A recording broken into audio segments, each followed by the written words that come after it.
ಇದು ಅಳಸಂದಿಕಾಯಿ ಥರ ಕಾಣಿಸ್ತಿದೆ, ಆದರೆ ಅಳಸಂದಿಕಾಯಿ ಅಲ್ಲ. ಏನಿರ್ಬೋದು ಅಂತ ಯಾರಿಗಾದ್ರೂ ಗೊತ್ತಾಯ್ತಾ? ಇದು ಎಳೆಯದು ನುಗ್ಗೆಕಾಯಿ. ಮೊನ್ನೆ ಅಮ್ಮನ ಮನೆಗೆ ಹೋಗಿದ್ದೆ, ಗಿಡದ ತುಂಬ ನುಗ್ಗೆಕಾಯಿ ಬಿಟ್ಟಿತ್ತು. ಅಷ್ಟೊಂದು ನುಗ್ಗೆಕಾಯಿ ಬಲಿಯೋದಕ್ಕೆ ಮುಂಚೆನೇ ಉದುರೋಗ್ಬಿಡುತ್ತೆ, ಹಾಗಾಗಿ ಅದನ್ನು ಸ್ವಲ್ಪ ತೊಗೊಂಬಂದಿದ್ದೆ. ಇದರಿಂದ ಕೆಲವು ರೆಸಿಪಿಗಳನ್ನ ಮಾಡ್ತೀನಿ. ಇವತ್ತು ಇದರಲ್ಲಿ ಪಲ್ಯ ಮಾಡ್ತಾಯಿದ್ದೀನಿ. ಇದೊಂದು ಸ್ವಲ್ಪ ಬಲ್ತಿತ್ತು, ಅದರಲ್ಲಿ ನಾರು ಬರುತ್ತೆ. ಈ ಬೀನ್ಸ್ನ ಸೋಸ್ತೀವಲ್ಲ, ಆ ಥರ ಸೋಸ್ಕೊಂಡ್ರೆ ಆಯಿತು. ಇದೊಂದೆಲ್ಲೋ ಮಿಸ್ ಆಗಿ ಕಿತ್ಬಿಟ್ಟಿದ್ದೀನಿ ನಾನು. ನೋಡಿ, ಈ ಥರ ಹೊರಗಡೆ ಸ್ವಲ್ಪ ಬಲ್ತಿರುತ್ತೆ, ಅದು ನಾರು ಬಂದರೆ ತಿನ್ನೋಕ್ಕೆ ಚೆನ್ನಾಗಿರಲ್ಲ. ಹಾಗಾಗಿ ಈ ಥರ ಸೋಸ್ಕೊಂಡ್ರೆ ಆ ನಾರೆಲ್ಲ ಹೋಗಿ ಸ್ಮೂತಾಗಿರೋದು ತಿರುಳು ಸಿಕ್ಕತ್ತೆ. ಇನ್ನು ಉಳಿದವು ಯಾವನೂ ಬಲ್ತಿಲ್ಲ, ಅವನ್ನ ಹಾಗೆ ಕಟ್ ಮಾಡಿ ಹಾಕಿದ್ರಾಯ್ತು. ಇನ್ನು ಉಳಿದಿದ್ದ ಕಾಯಿಗಳ್ನ ತುಂಬ ಉದ್ದನೂ ಅಲ್ಲ, ತುಂಬ ಗಿಡ್ಡನೂ ಅಲ್ಲ, ಆ ಥರ ಕಟ್ ಮಾಡ್ತಿದ್ದೀನಿ.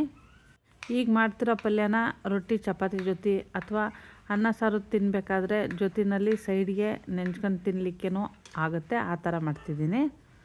ಈ ಸೈಜ್ಗೆ ಎಲ್ಲ ಕಾಯನ್ನು ಕಟ್ ಮಾಡಿ ಇಟ್ಕೊತೀನಿ. ನಾನಿಲ್ಲಿ ಸುಮಾರು ಒಂದು 5-6 ಕಾಯಿ ತಂದಿದ್ದೆ ಅಷ್ಟೇ. ಇಷ್ಟು ಸಿಕ್ಕಿದೆ. ಈಗ ಇದನ್ನು ಒಗ್ಗರಣೆ ಮಾಡಬೇಕು. ಒಂದು ಬಾಣಲಿ ಕಾಯಕ್ಕಿಟ್ಟಿದ್ದೀನಿ. ಅದಕ್ಕೆ ಒಂದು 2 ಟೀ ಸ್ಪೂನ್ನಷ್ಟು ಎಣ್ಣೆ ಹಾಕ್ತಿದ್ದೀನಿ. ಎಣ್ಣೆ ಬಿಸಿ ಆದಮೇಲೆ ಮಾಮೂಲಿ ಸಾಸಿವೆ ಜೀರಿಗೆನ ಒಗ್ಗರಣೆಗೆ ಹಾಕಿದರೆ ಆಯಿತು. ಒಂದು ಅರ್ಧ ಟೀ ಸ್ಪೂನ್ನಷ್ಟು ಸಾಸಿವೆ ಹಾಕ್ತಿದ್ದೀನಿ, ಒಂದು ಅರ್ಧ ಟೀ ಸ್ಪೂನ್ನಷ್ಟು ಜೀರಿಗೆ ಹಾಕ್ತಿದ್ದೀನಿ. ಇದು ಸುಮಾರು ಒಂದು 1/4 kgಯಷ್ಟು ತರಕಾರಿ ಇದೆ ಅಷ್ಟೇ. ಹಾಗಾಗಿ ಅದಕ್ಕೆ ತಕ್ಕನಾಗಿ ಸಾಸಿವೆ ಜೀರಿಗೆ ಹಾಕಿದರೆ ಆಯಿತು. ಒಂದು 4-5 ಹಸಿರು ಮೆಣಸಿನ್ಕಾಯಿನ ಕಟ್ ಮಾಡಿ ಹಾಕ್ತಿದ್ದೀನಿ. ಖಾರಕ್ಕೆ ಎಷ್ಟು ಬೇಕೋ ಅಷ್ಟು ನೋಡಿ ಹಾಕ್ಕೊಂಡ್ರಾಯ್ತು. ಹಸಿರು ಮೆಣಸಿನ್ಕಾಯಿ ಉಪಯೋಗಿಸ್ತಿದ್ದರೂ ಖಾರದ ಪುಡಿ ಹಾಕ್ಕೋಬೋದು. ಹಸಿರು ಮೆಣಸಿನ್ಕಾಯಿ ಸ್ವಲ್ಪ ಫ್ರೈ ಆದಮೇಲೆ ಇದಕ್ಕೆ ಒಂದು 6-7 ಬೆಳ್ಳುಳ್ಳಿನ ಸಣ್ಣದಾಗಿ ಕಟ್ ಮಾಡಿ ಇಟ್ಕೊಂಡಿದ್ದೆ, ಅದನ್ನು ಹಾಕ್ತಾಯಿದ್ದೀನಿ. ಬೆಳ್ಳುಳ್ಳಿ ಮತ್ತು ಹಸಿರು ಮೆಣಸಿನ್ಕಾಯಿ ಸ್ವಲ್ಪ ಬೆಂದಮೇಲೆ ಒಂದು ದೊಡ್ಡ ಗೆಡ್ಡೆಯಷ್ಟು ಈರುಳ್ಳಿನ ಕಟ್ ಮಾಡಿ ಇಟ್ಟಿದ್ದೆ, ಅದನ್ನು ಹಾಕ್ತಿದ್ದೀನಿ. ಈರುಳ್ಳಿ ಸ್ವಲ್ಪ ಬೇಯಲಿ, ಅಲ್ಲಿವರೆಗೂ ಇದನ್ನು ಉರಿತಾ ಇದ್ದೀನಿ. ಈಗ ಇದಕ್ಕೆ ಒಂದು 10 ಎಷ್ಟಲಷ್ಟು ಕರಿಬೇವಿನ ಸೊಪ್ಪು ಹಾಕ್ತಾಯಿದ್ದೀನಿ.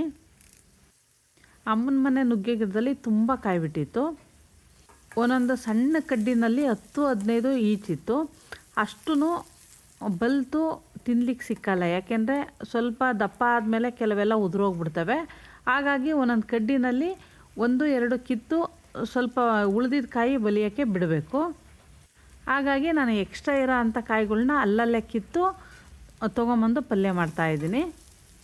ಈಗ ಇದಕ್ಕೆ ಕಟ್ ಮಾಡಿಟ್ಟಿರೋ ನುಗ್ಗೆಕಾಯಿನ ಹಾಕಿ ಚೆನ್ನಾಗಿ ಮಿಕ್ಸ್ ಮಾಡ್ತಾಯಿದ್ದೀನಿ. ಇದು ಒಗ್ಗರಣೆನಲ್ಲೇ ಸ್ವಲ್ಪ ಹೊತ್ತು ಬೇಯಬೇಕು.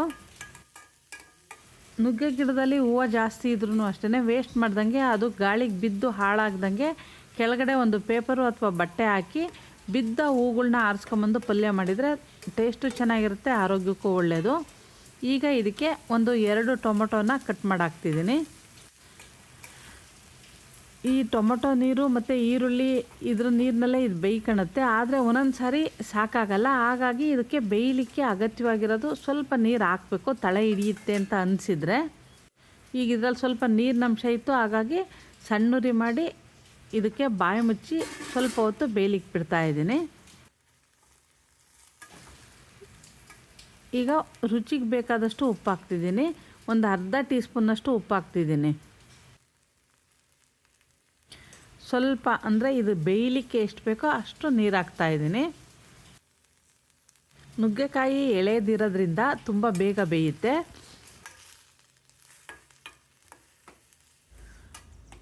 ಇದು ತಳ ಹಿಡಿದಂಗೆ ಕೈ ಆಡಿಸ್ತಾ ಇರಬೇಕು. ಆಗಾಗ್ಗೆ ನೀರೇನಾದರೂ ಅವಶ್ಯಕತೆ ಇದೆ ಅಂದರೆ ಸ್ವಲ್ಪನೇ ಹಾಕ್ಕೋಬೇಕು. 2 ನಿಮಿಷ ಬಾಯಿ ಮುಚ್ಚಿಟ್ಟು ಬೇಯಿಸ್ತಾ ಇದ್ದೀನಿ. ಈಗ ಇದೆಲ್ಲ ಚೆನ್ನಾಗಿ ಬೆಂದಿದೆ.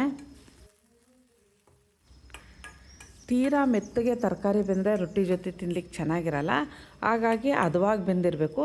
ಈಗ ಒಂದು ಸಾರಿ ಒಂದು ಕಾಯಿನ ತೆಗೆದು ತಿಂದು ನೋಡಿದರೆ ಗೊತ್ತಾಗುತ್ತೆ ಬೆಂದಿದೆಯೋ ಇಲ್ವೋ ಅಂತ.